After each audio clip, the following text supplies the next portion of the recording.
तो यहाँ पे सर बातें टैक्स अकाउंटिंग की हो रही थी, तो अब टैक्स अकाउंटिंग की कुछ ऐसी डेफिनेशंस हैं, ये भी हैं, ये तो आपने नोट करनी है, लेकिन कुछ बातें टैक्स अकाउंटिंग से कंसर्न है तो उसको भी नोट करते हैं सर। कंसर्न मतलब उससे संबंधित।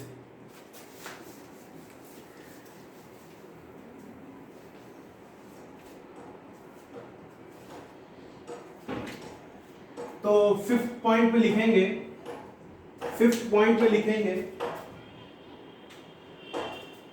The branch of accounting,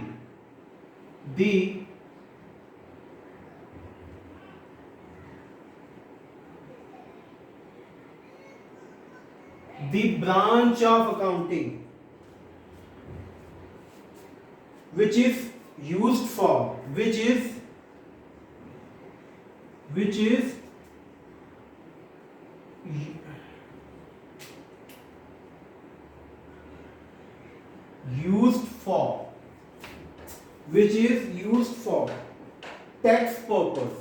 tax purpose, which is used for tax purpose,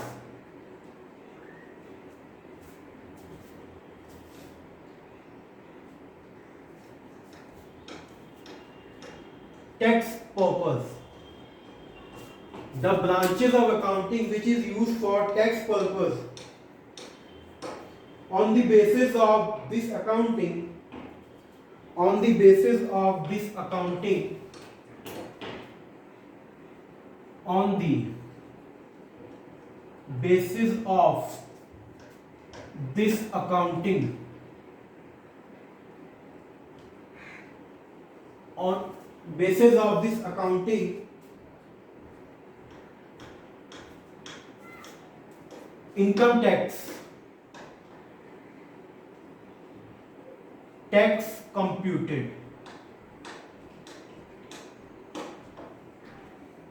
यानी कि ये भी एक ऐसी ब्रांच ऑफ अकाउंटिंग है, एक ऐसी सेगमेंट ऑफ अकाउंटिंग है जिसके बेसिस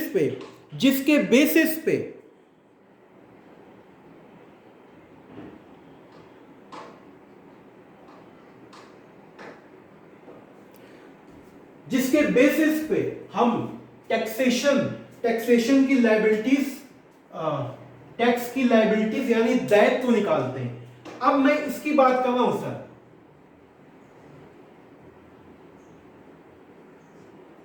टैक्स अकाउंटिंग की।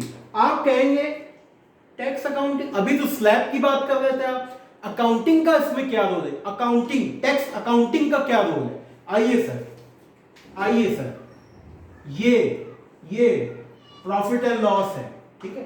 ये बनाना मैं आपको सिखाऊंगा, आपको कंसेप्ट वाइज सिखाऊंगा फाइनल अकाउंट, फाइनेंशियल अकाउंट्स के चैप्टर में। अभी सिर्फ आप थोड़ा समझने की कोशिश करिए, समझ में नहीं आएगा कोई दिक्कत नहीं, क्योंकि ये मैंने अभी आपको नहीं सिखाया, फिर भी आप देखने की कोशिश करें, ठीक है। ये प्रॉफिट एंड लॉस अकाउंट है,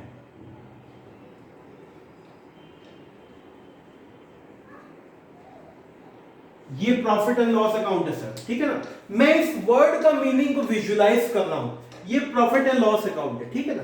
और ये एसएससी है सर, ये एसएससी है सर। एसएससी का मतलब क्या होता है? इनकम टैक्स कानून ये कहता है, इनकम टैक्स कानून जो टैक्स पे करेगा उसको करदाता बोलता है, लेकिन इंग्लिश में इसका नाम होता है एसएससी, ASS, इलाहाबाद वाला एसएससी, ठीक है।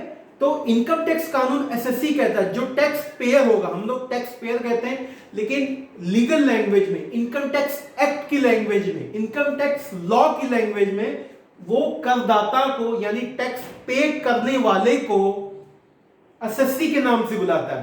यानी ये इनकम टैक्स है, ये इनकम टैक्स है, वो टैक्स पेयर है। एसएससी इधर आइए, एसएससी इधर आइए, यानी वो उस टैक्स पेयर को एसएससी की लैंग्वेज में बनाता है। लेकिन अगर मैं पर्सन हूं, मैं आपको कहूंगा राजेश जी इधर आइए, प्रशांत जी इधर आइए, तो मैं अपनी लैंग्वेज में उनका नाम बुला रहा हूं।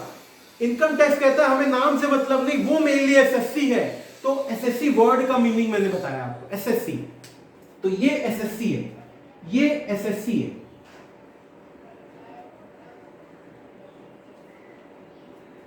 इसको हम लोग टैक्स पेयर भी कहते हैं, इसको हम लोग कर दाता भी कहते हैं।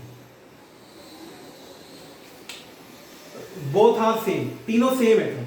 एसएससी टैक्स पेयर कर दाता, लेकिन income tax act SSC word का यूज करता है। एनीवे, तो ये एक प्रॉफिट एंड लॉस है, ये एक लाभ और हानि खाता है जिसमें आपका प्रॉफिट निकला टू नेट प्रॉफिट 5 लाख।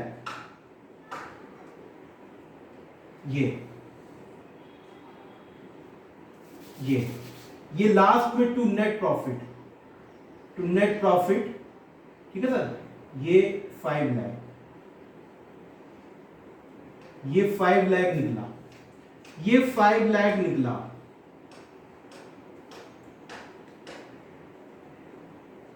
ठीक है, ये 5 लाख निकला। सारी कैलकुलेशन करने के बाद, सारी बुक्स ऑफ अकाउंट्स बनाने के बाद, सारे फाइनेंशियल स्टेटमेंट्स बनाने के बाद आपके प्रॉफिट एंड लॉस से ये प्रॉफिट निकला 5 लाख।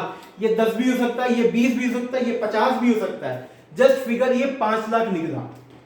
अब इनकम टैक्स कानून ये कहता है, इनकम टैक्स कानून ये कहता है कि आप सारी अकाउंटिंग कर लो, आप सारी, अब टैक्स लायबिलिटी निकालने का टाइम आ गया। यानी कि जब टैक्स लायबिलिटी निकालना आप सीखेंगे बड़ी क्लासेस में, तो इस 5 लाख की फिगर को, जो आपके प्रॉफिट एंड लॉस से निकली है, इस 5 लाख की फिगर को उस टैक्स लायबिलिटी निकालने के लिए यूज किया जाएगा, यूज किया जाएगा।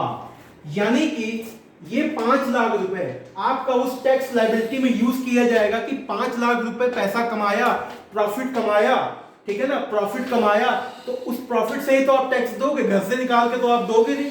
ठीक है सर, तो इस प्रॉफिट को निकालने में आपको फाइनेंशियल अकाउंटिंग, यानी कि अकाउंटिंग ने आपकी मदद की, तो यहां पे टैक्स अकाउंटिंग का पर्पस यही है कि अकाउंटिंग और टैक्स के मिश्रण को जो चीजें यहां करी जाएंगी, that is called tax accounting. यानी कि ये प्रॉफिट एंड लॉस अकाउंट, ये लाभ हानि खाता अकाउंटिंग के बेसिस पे आप बनाते हैं। फिर उसके बाद आप अपनी टैक्स लायबिलिटी, जो भी उसमें एडजस्टमेंट्स होती हैं, वो करके आप अपनी टैक्स रिटर्न फाइल करते। रिटर्न फाइल मतलब कि एक पेपर के फॉर्म में भारत सरकार को पैसा देना, इनकम टैक्स डिपार्टमेंट को पैसा देना, that is called filing of return. ठीक है सर, तो ये 5 लाख की फिगर अकाउंटिंग के बेसिस पे तो आई, ये 5 लाख की फिगर फाइनेंशियल अकाउंटिंग के बेसिस पे तो आई, लेकिन चूंकि इस फिगर को हम टैक्स लायबिलिटी निकालने के लिए कर रहे हैं, इस फिगर का हम यूज टैक्स निकालने के लिए कर रहे हैं, तो उसको नाम दे देंगे, इस प्रोसेस को, इस काम को नाम दे देंगे tax accounting. That is called tax accounting. ये टैक्स अकाउंटिंग का मतलब आपको समझना है कि फाइनेंशियल अकाउंटिंग प्लस टैक्स, उसके बाद ये फिगर को आप टैक्स लायबिलिटी में यूज करेंगे। इस वजह से इसका नाम है tax accounting. That is called tax accounting. ठीक है सर, तो आप इसको नोट कर लेंगे। ये आपकी डेफिनेशन हो गई, और ये टैक्स अकाउंटिंग वाला पार्ट आज समाप्त हुआ, फिनिश हुआ। अब एक लास्ट ब्रांच ऑफ अकाउंटिंग मुझे आपको कराना है, फिर उसके बाद मैं आपको आगे लेके चलूंगा। ठीक है sir, thank you so much.